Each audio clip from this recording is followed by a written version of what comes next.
down here. I'm in hiding because it's technically meteorological spring, but it's still really cold, and that makes a lot of people really unhappy. Since winter isn't ready to leave yet, let's look back on the last few months in this week's Heather's Weather-Wise.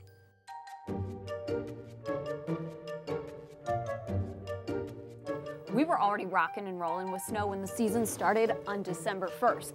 Actually, the last week of November had a bunch of locations in the southern tier that were way above average and even beating records when it came to snowfall. December 6th brought a few inches of snow at the airport, but that would be our only shovelable snow for almost a month and a half.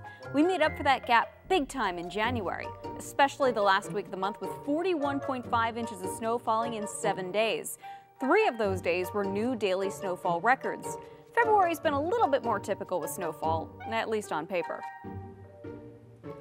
And because I know a bunch of you are curious, here's how a few other Western New York locations stacked up with snowfall. Remember, this is December, January, and February only.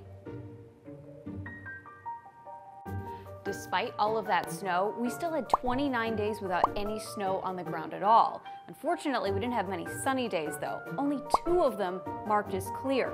They were January 4th and February 1st. And what glorious days they were. When it comes to temperatures, there were a couple of really big streaks early on. December had 18 of 19 days above normal. January had 18 of 22 days below normal. And then February was all over the place. Here's how each month wound up averaging. And I'd be blowing an opportunity if I didn't talk about February's wind. See what I did there? February is normally windy, but wow, it outdid itself this time. 10 days last month had a wind gust of at least 35 miles per hour. 2 of those days peaked over 58 miles per hour. I know it's been a tough first week of March, but better days are ahead. That's going to do it for this week's episode of Heather's Weather-Wise. I'll see you next week with a new topic. Until then, I'm looking for that groundhog, and remember, it's good to be a geek.